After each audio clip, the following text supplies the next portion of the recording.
There's actually a really big, fabulous group of local interior designers that we are all very close. So we all help each other. It's not a closed group.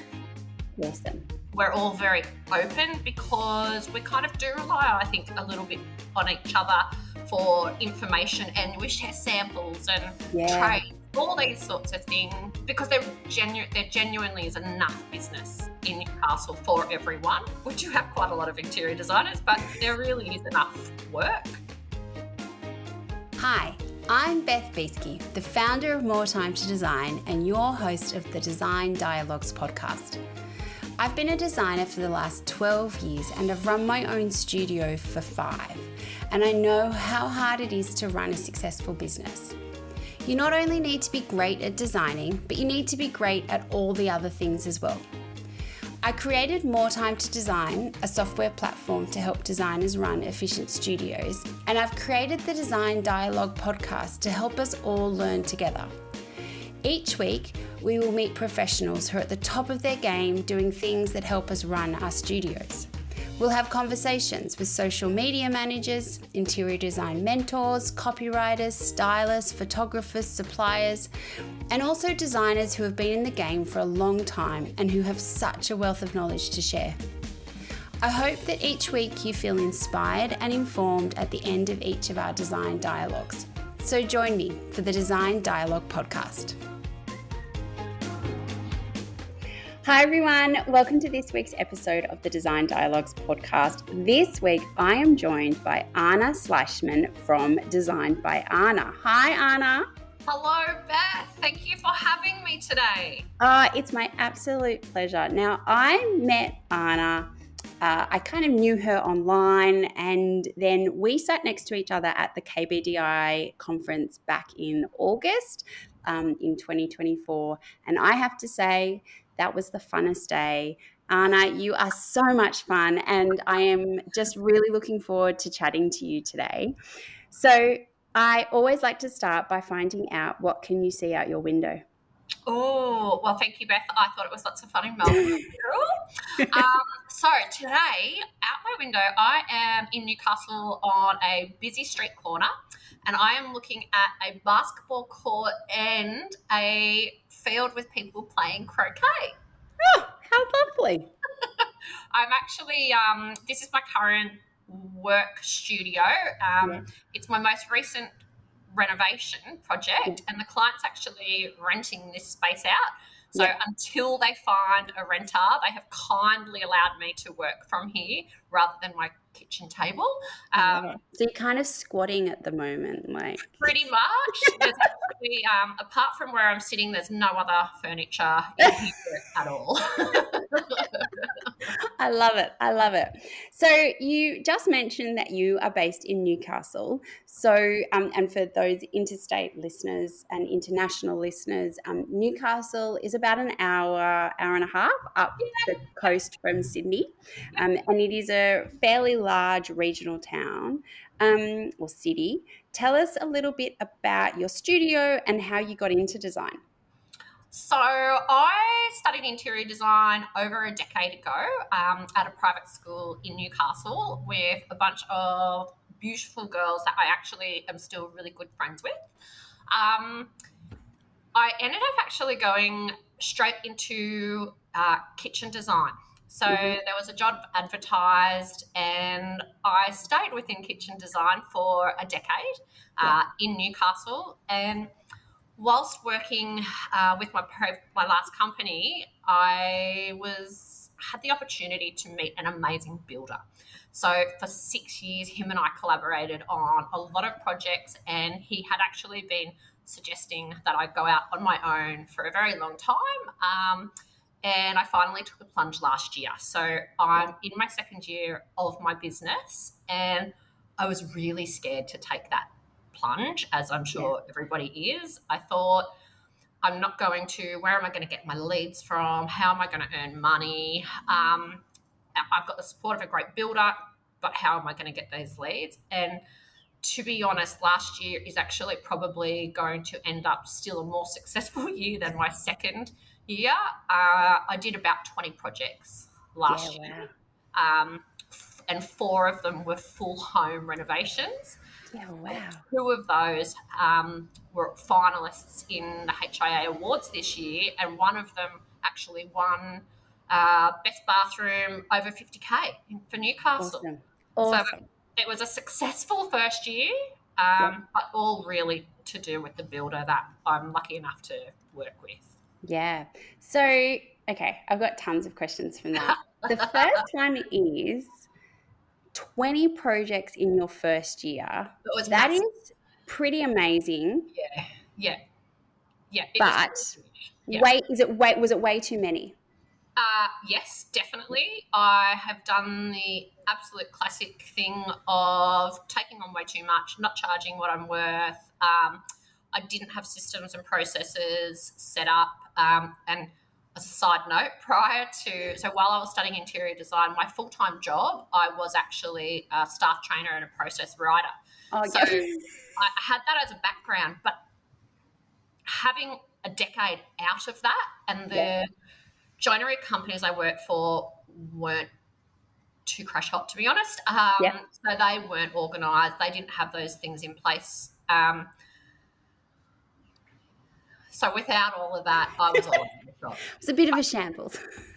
And look, that I think is the most common story that you hear of a first year designer. Like, it's just the way it is. And so much of it is like, I think you just said it so well. It's like, where am I going to get my jobs from? Where am I going to get the leads from? Like, oh my gosh, I'm just going to say yes to everything. I couldn't say no to anything because I was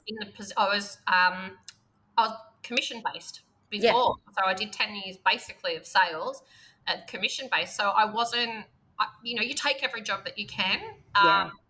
I'm starting to now, if I get a job that I just can't fit in, I will pass it on to another local designer that I'm confident can help the client. Because I'm going to be able to give better service then to the clients that I do have. It's just what's got to be done so I can get through everything. It's such a mindset thing as well. Like, I think, and I'm sure this is something that you're most probably kind of going through the process of now, is actually when you have systems and processes in place, like, one thing that comes to mind, like kind of like a bit of a schedule or a money map kind of thing to go, okay, well, if I want to earn this amount this year and I need this amount to cover my business expenses, like, what is my income that I need to be bringing in each month to do that? Even if you kind of have that, and it doesn't have to be exact, but it's a bit of a rough idea, if you know you're hitting that consistently, that then gives you confidence to say to a project that comes in, I'm at capacity at the moment, I'm not the right fit, but here are 3 other designers that I would recommend for you to talk to, kind of thing.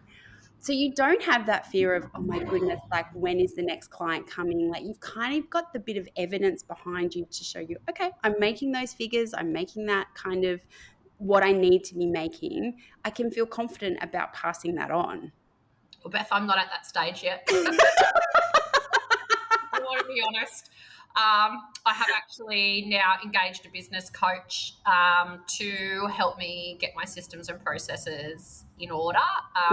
So I did last year purchase like a template pack from another industry interior designer, which I've been using relatively successfully, but it's not enough. I need one-on-one coaching. I need someone to hold my hand and really help me through this stage, because when you, as everyone knows, when you study interior design, you don't get taught any of this business side. You really don't you?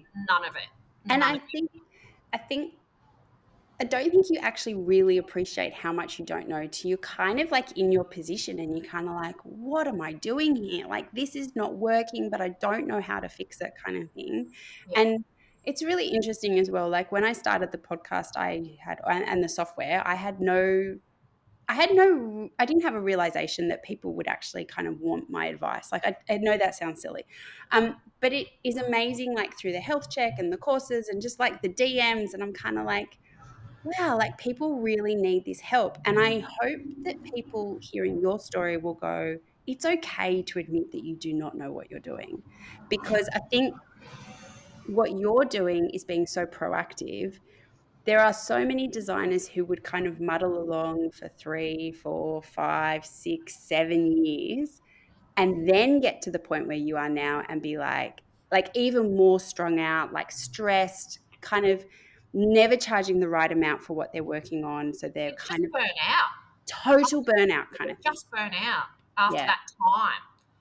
Yeah. But I've recently, I have a bit of a unicorn of a client at the minute. It's an amazing project to be a Yeah. part of, and the client is fabulous, and it's an interstate job. And I sent a fee proposal prior to beginning working with my current business coach, and it's now, as of today, this morning, it has presented issues. I have not been thorough enough.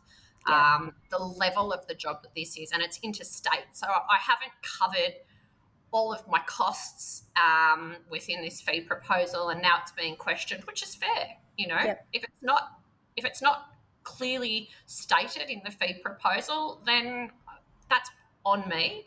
Yeah. So, and my invoicing has been a bit all over the place, and now I have to be honest to this amazing client that, I've stuffed up. How embarrassing. Please, my interior design skills far surpass my invoicing and business skills. Please keep me on. Yeah. Oh my gosh. But I think, and look, I think this is so, it is hard. Business Mm, is hard. Like the interior design stuff is actually the easy part, really. Like it's the part that we all love doing. Like we might, I don't like documentation. That's no secret kind of thing. But like there's elements of the design stuff that we don't like. But ultimately, that is why we got into this. We did not get into this to be business people. But if you are going to be a studio owner and you are going to be successful and have a long-term business, you do kind of have to at least learn enough so that you can then outsource it, or learn enough so that you can do it well kind of thing. Because I think like this is your first big interstate project. So it's actually really understandable that there's things on it that you are learning from. It's when you are still making those mistakes 4, 5, 6 years mm. into the business, that's when it's a big problem. But I think it's amazing that you're kind of taking this and going, okay, I'm going to learn from it. Yep, absolutely. Because Yeah.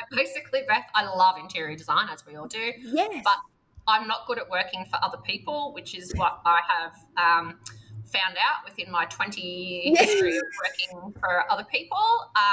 So I'm refusing to go and work for other people again. I've got Yeah. 20 years of work to go, so Yep. this is going to work. I've got to make this work. It's going to work. I love that. I love that. I love that. So one of the things I'd love to kind of hear about a bit is what it's like working in Newcastle.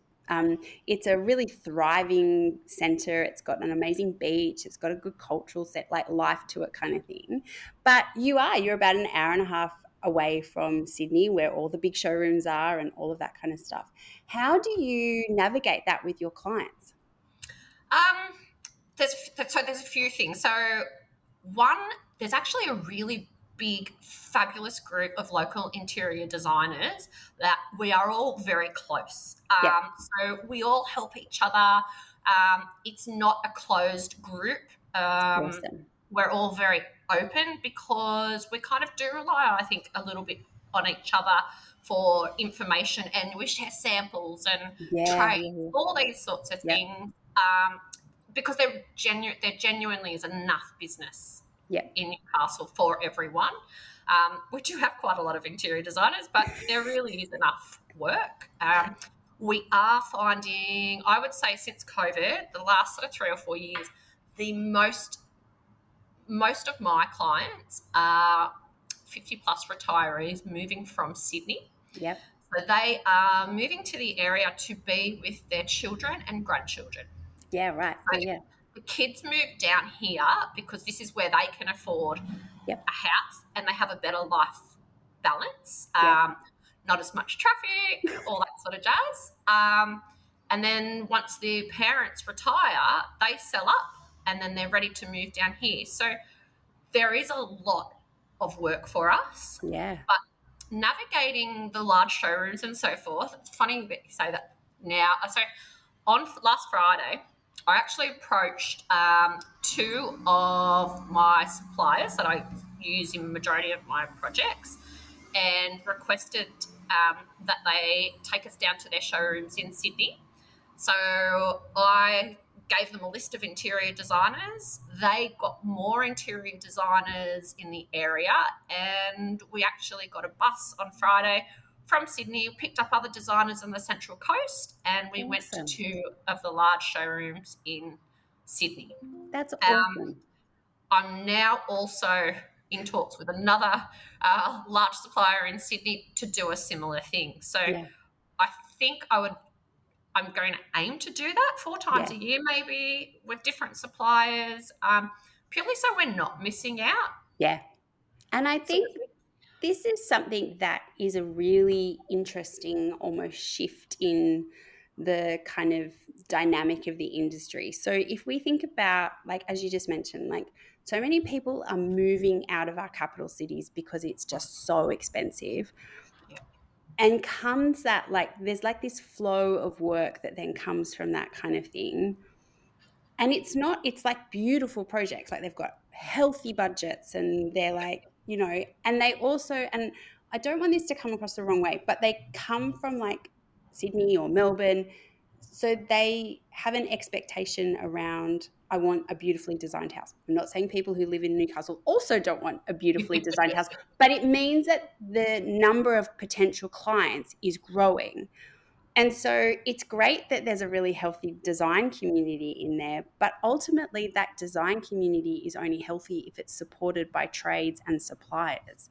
And so that's such an interesting, I think, shift that I think we're going to see in the next few years of suppliers realizing that they kind of need to broaden their, like, how do they reach designers and how do they kind of get their products out there kind of thing. I know, I actually know someone, like they've just opened up like a showroom on the Central Coast for like door hardware and all that kind of stuff. And I'm like, that's so great to see that like what we have in the city is actually spreading out, because there is now, it's not just 1 or 2 designers, like there's a real healthy community of designers. Well, so as an example of the healthy design community in Newcastle, we had the HIA Awards a couple of weeks ago, which is a very male-dominated, building industry. There was, I think there was about 10 of the local interior designers that attended. I am lucky enough that with my builder, we are collaborative, so we both go in for the awards. A lot of other awards that the designers have done, they're not actually mentioned. Yeah. So the builder wins the best bathroom. The builder wins the best kitchen, yet they've been designed by designers. Yeah. But there was about 10 of us, and every designer there won an award. So good. Is fabulous. So there's the competition is where we can all win, and we literally did. Every one of us took home an award, and I'm hoping that Newcastle, that the tradies can, see that we are pushing the boundaries. We need them. Yeah. They need us too. Yeah, exactly. Yeah, you want to be at that award level. You can't just do a standard, white tile, floors. Bit of chrome tapware from Bunnings. Oh my goodness. Exactly. That is so, it's so lovely to hear kind of thing, because I think that, I just think all of this just makes our industry stronger. Like, I think it's just really lovely. One of the other things that you kind of touched on, and we'd kind of talked about off before I press record, which is, for everyone listening, I'm very, very guilty of having the best part of the conversation before and after the episode. So sorry about that.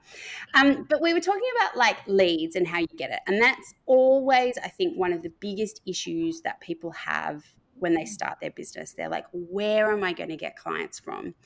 And you were talking about how you've kind of gone down a few different paths to kind of get clients and see. And a lot of them are kind of like, Instagram and website and all that kind of stuff. And like really your biggest learning has been that actually it's your network, those Yeah. word of mouth, friends of friends, sisters of friends kind of thing. That's really where you're getting your referrals from.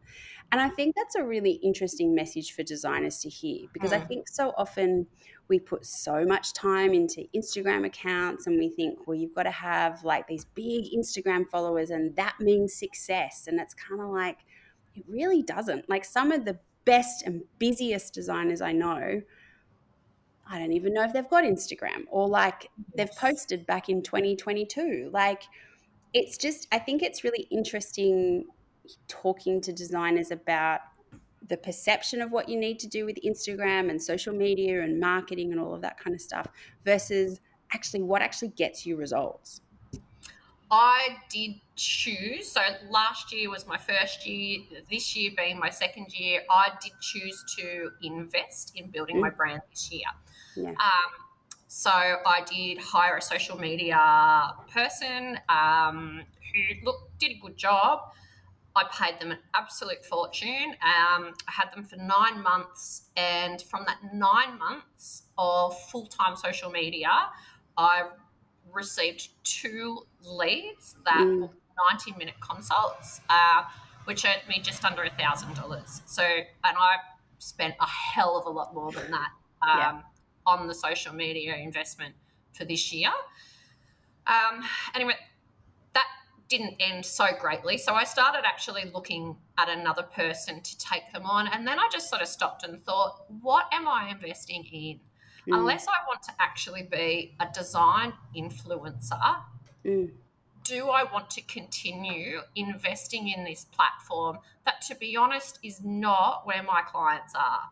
yeah. My clients, 50 plus, retirees or looking to retire, majority of them are from Sydney. They're not spending time on social media.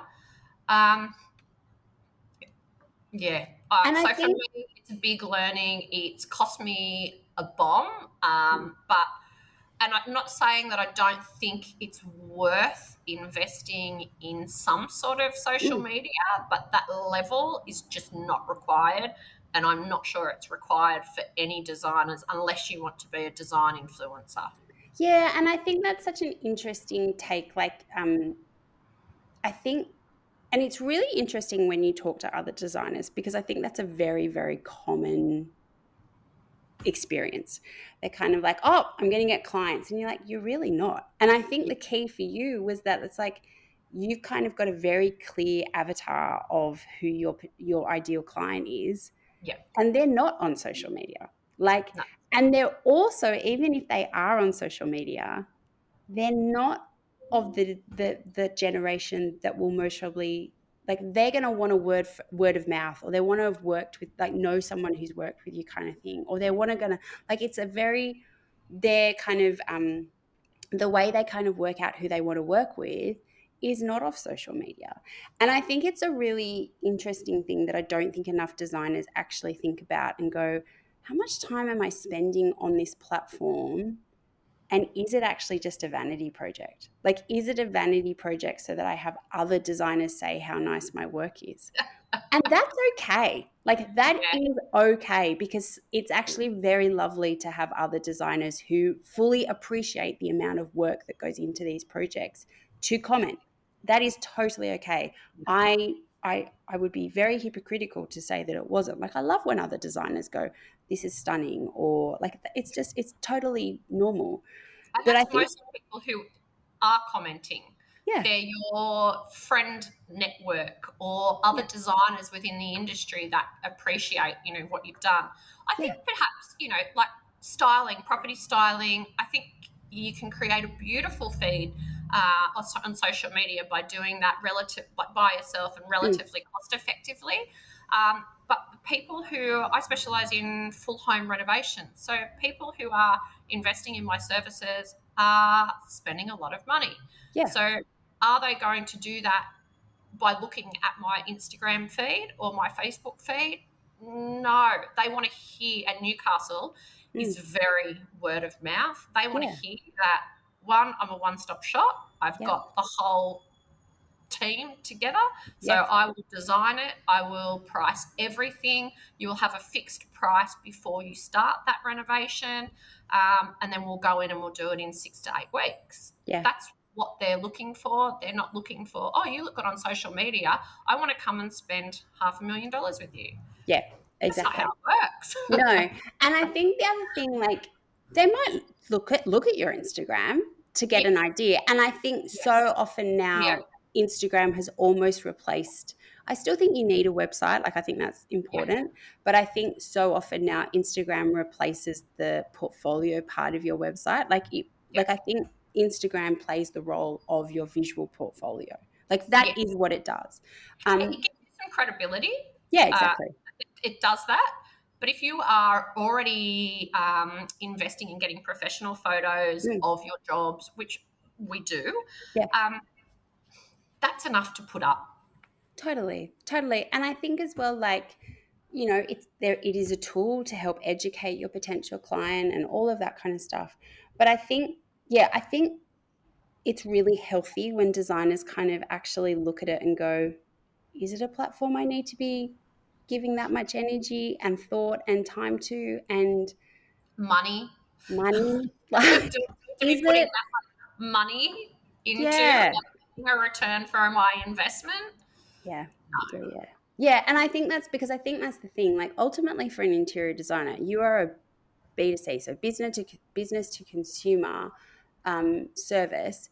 You need to make sure that the way you are talking or what you're marketing is actually hitting at your avatar. Now, if you have a business that is, I don't know, looking for, you just want to do, maybe you're an e-designer and you just want kind of quick clients and it is a lower price point kind of thing, maybe $500 a floor plan or something like that, totally different proposition. And yes, social media most probably is a great place for you to be on.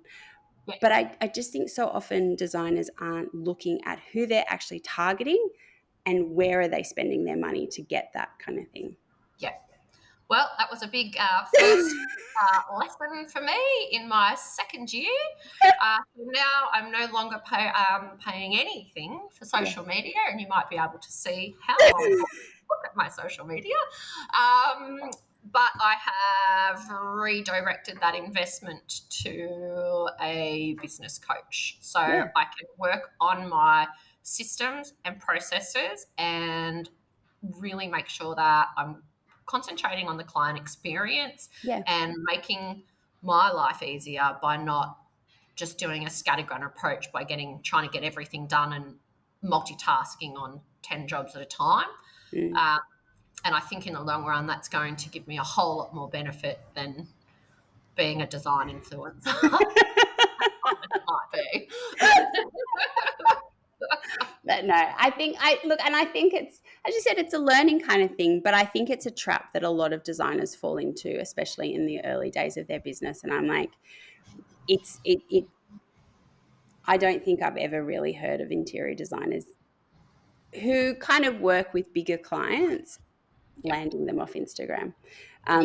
It's a very interesting discussion that I think we should have more in our industry as well. So we've talked a lot about the challenges and the growth that you're having. What are some of the things that excite you in our industry at the moment? So probably the fact that clients are being a lot more bold, I am finding. Love it. And I feel like the crystalline silica ban has potentially prompted that. Yeah. So, apart from doing Caesar stone snow and ocean foam, which I've done a hell of a lot of with white kitchens, ever since the silica ban and engineering, stone having to be redone, people are now looking at natural stone. Yeah. And you take a client to a natural stone showroom or warehouse and they start with, I'm just going to get something, simple. Quite, Oh, well, Taj Mahal is the newest simple one. Although it is nice. You take a client and then they're wowed because you see these living artworks in massive form and all of a sudden, you watch them go from let's just get something quite neutral to, oh my gosh, we can really make this work. Yeah. And then it creates a bit of a flow-on effect because it's like, okay, well, let's do some fun tapware that's going to complement the vein through that. And we could do a white cabinet, but what if we did something else? And I'm just really finding that clients are more invested in being bold. They're stepping into that, which is so fun for a designer. So fun. Oh. Yeah.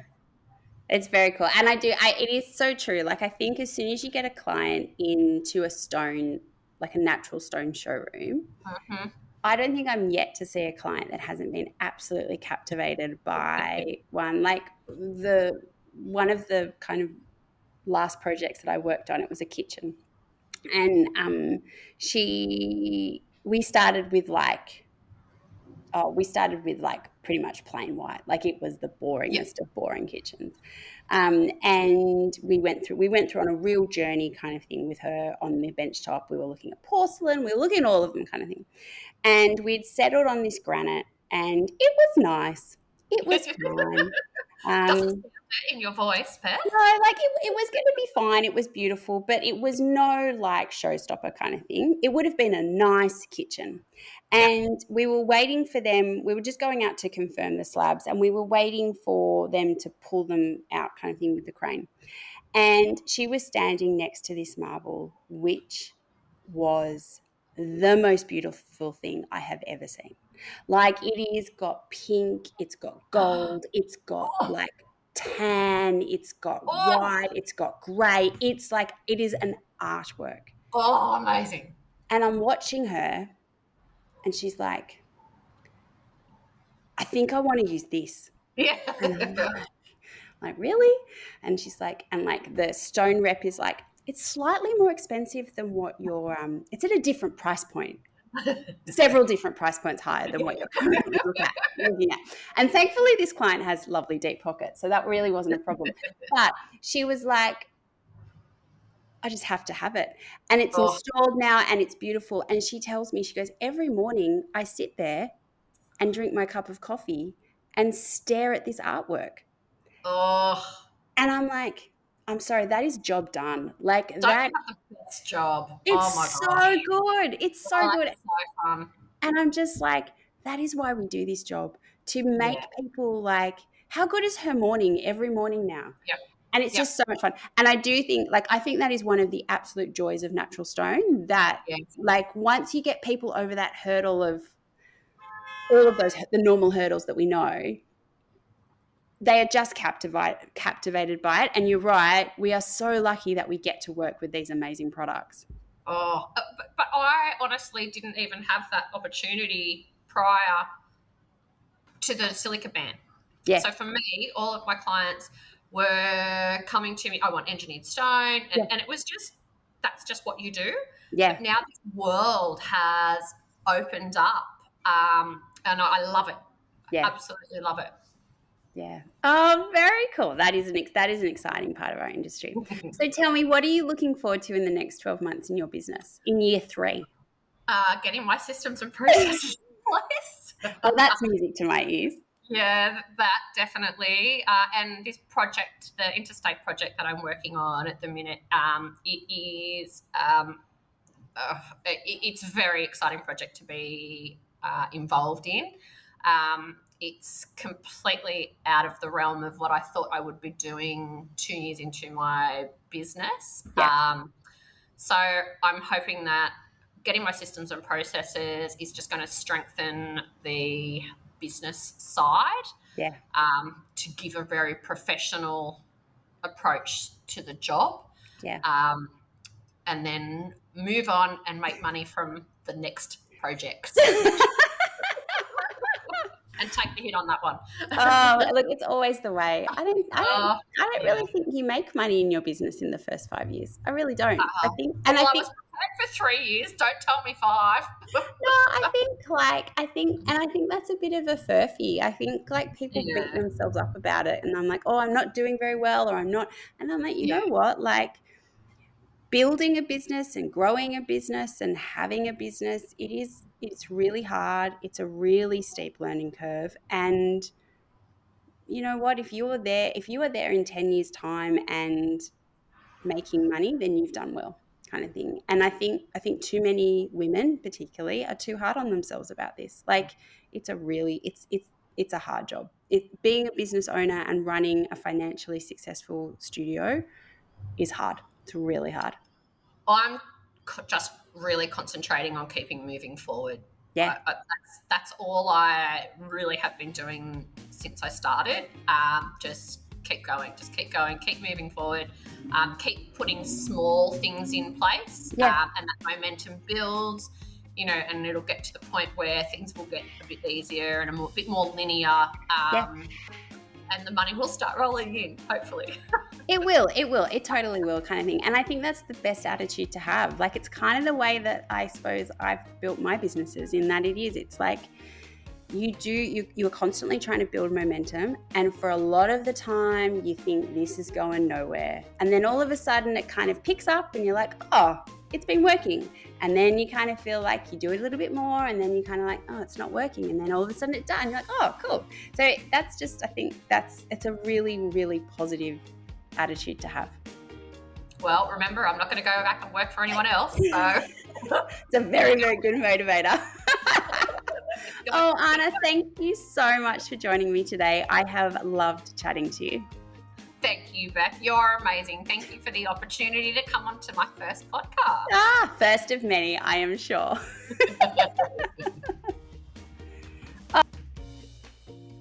Thank you for listening to this design dialogue. I hope you have found it full of inspiration and helpful information to take into your design studio.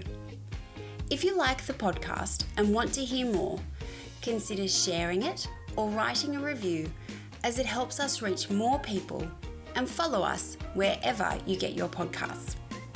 If you would like to unlock the power of effortless studio management and elevate your design business to new heights, please follow the links in our show notes to see how more time to design can help you build a better business.